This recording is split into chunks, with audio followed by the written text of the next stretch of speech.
Episode 46 Shri Tara school of wellbeing से मैं हूं Shanti Pahwa, retired associate professor Delhi university.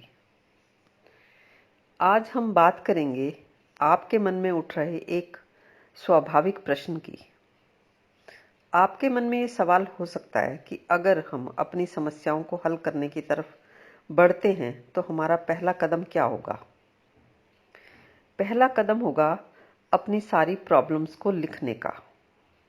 लेकिन समस्याओं को लिखने से तुम्हारा मन भागता है। तुम्हें लगता है कि प्रॉब्लम्स लिखने की क्या ज़रूरत है, सीधे सीधे हल ही क्यों नहीं बता देते ये लोग, पता नहीं क्यों उलझाते हैं। तुम बचते हो समस्याओं को लिखने से। ऐसा तुम इसलिए करते हो क्योंकि तुम नहीं जानते कि तुम्हारी प्रॉब्लम्स को लिखना हल की डायरेक्शन में पहला और सबसे इम्पोर्टेंट स्टेप है। लिखने से पहले तुम्हारे मन में जिंदगी के प्रति शिकायत होती है कि पता नहीं क्या क्या और कैसी कैसी प्रॉब्लम्स होंगी हमारे मन में।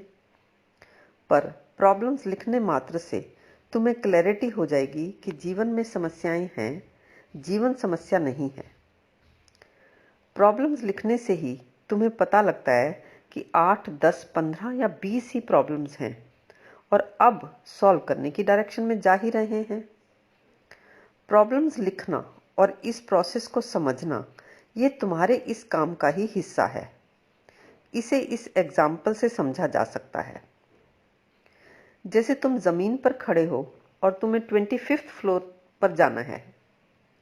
मतलब जमीन है बेआरामी का तल और 25th फ्लोर है आराम का तल। जब तुमने इस प्रोग्राम को करने का फैसला किया तो समझो तुम फर्स्ट फ्लोर पर आ ही गए। अब ये आराम का तल नहीं है, पर आराम की डायरेक्शन में तुम्हारा बढ़ना हो ही गया। और जैसे ही तुमने अपनी प्रॉब्लम्स लिखी, तुम सेकंड फ्लोर पर आ गए और प्रोसेस समझ लिया तो थर्ड फ्लोर पर आ गए। यहाँ भी अभी आपको समस्याओं के हल तो नहीं मिले, पर यही हल की डायरेक्शन में चलना है।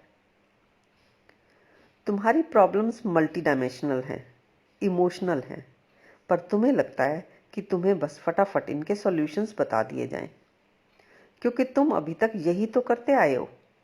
पर क्या तुम किसी भी इशू को रिजॉल्व कर पाए हो?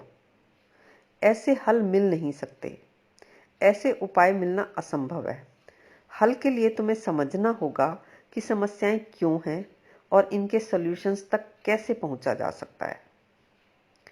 समस्याओं से घिरे मन को रुक कर समझना होगा, वैसे ही जैसे एक इंसान को अपना वजन कम करने के लिए करना पड़ता है।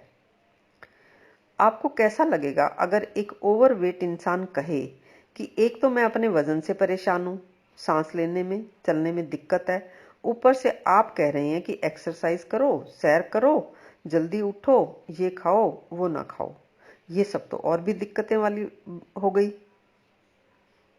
तो अब तुम जानते ही हो कि ये दिक्कतें तो उसे उठानी ही होंगी। इसके अलावा और कोई तरीका ही नहीं है वजन कम करने का। और समस्याओं के हल के रेफरेंस में ये बात भी इम्पोर्टेंट है कि जो भी तुम्हारी समस्याएं हैं, करीब करीब सभी की वही समस्याएं हैं, कुछ अपवाद स्वरूप व्यक्तियों को छोड़कर। धरती पर करीब करीब सभी के मन का यही हाल है। अब आपको लग रहा होगा कि दूसरों की समस्याएं हैं और उनसे वो हल नहीं हुई हैं, दूसरे भी परेशान हैं। इस बात को जानने से तुम्हारा क्या फ़ायदा होगा? तुम्हें क्या आराम मिलेगा? और तुम्हारा ये जानना क्यों ज़रूरी है?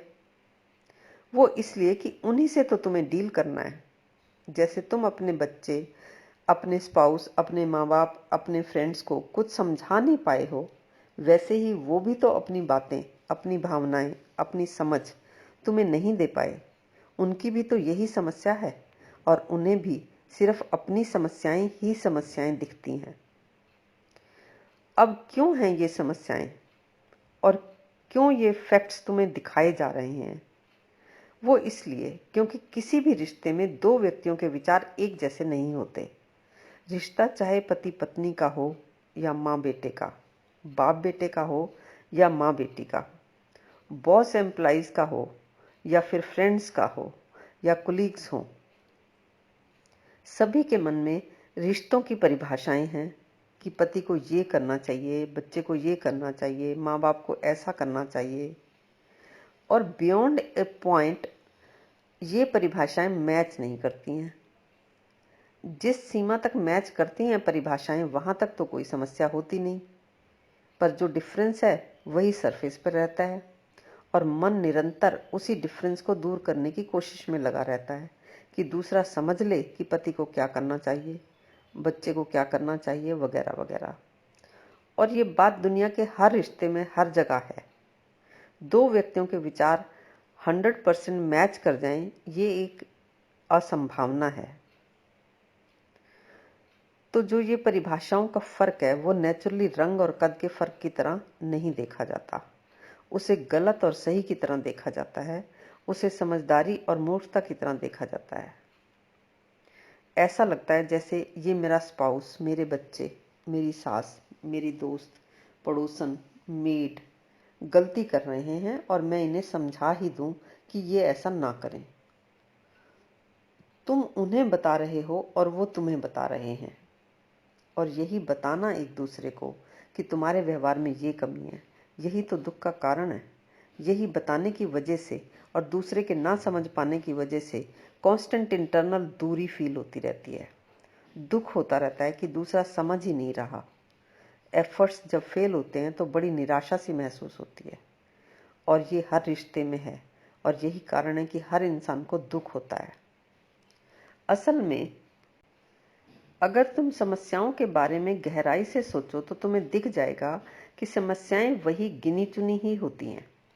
अगर तुम 10-12 लोगों से बातें करो तो तुम्हें दिख जाएगा कि हर मन करीब करीब उन्हीं समस्याओं से परेशान रहता है। जैसे कि करीब करीब सभी की परेशानी के कारण होते हैं अपना व दूसरों का एंगर या इरिटेशन, दूसरों का इरेस्पॉन्सिबल या र्यूड बिहेवियर, अपनी बात ही ना कह सकने का दुख यानी कम्युनिकेशन गैप का दुख। इश्यूज तो कई हो सकते हैं, जैसे money, work pressure, infidelity, health, food, physical relations, dealing with close relatives, बच्चों की एजुकेशन या बच्चों की जिम्मेवारियां, या फिर घरों के काम। किसी के मन में कोई समस्या हावी रहती है और किसी के मन में कोई। असल बात यह है कि सभी का मन दूसरों के व्यवहार से तकलीफ में है, और वो दूसरे भी ऐसे जिन्हें ना तो छोड़ते बनता है ना साथ रहते। माँ बाप, सास ससुर, अपने ही बच्चे, गर्लफ्रेंड, बॉयफ्रेंड, और घर के बाहर के रिश्ते भी ऐसे जो आसानी से छोड़े नहीं जा सकते, जैसे बॉस, जूनियर, टीचर्स, कुलीग्स, वगैरह वगैरह। सारांश यह है कि प्रत्येक व्यक्ति के मन में रिलेशनशिप प्रॉब्लम्स की परेशानियां हैं।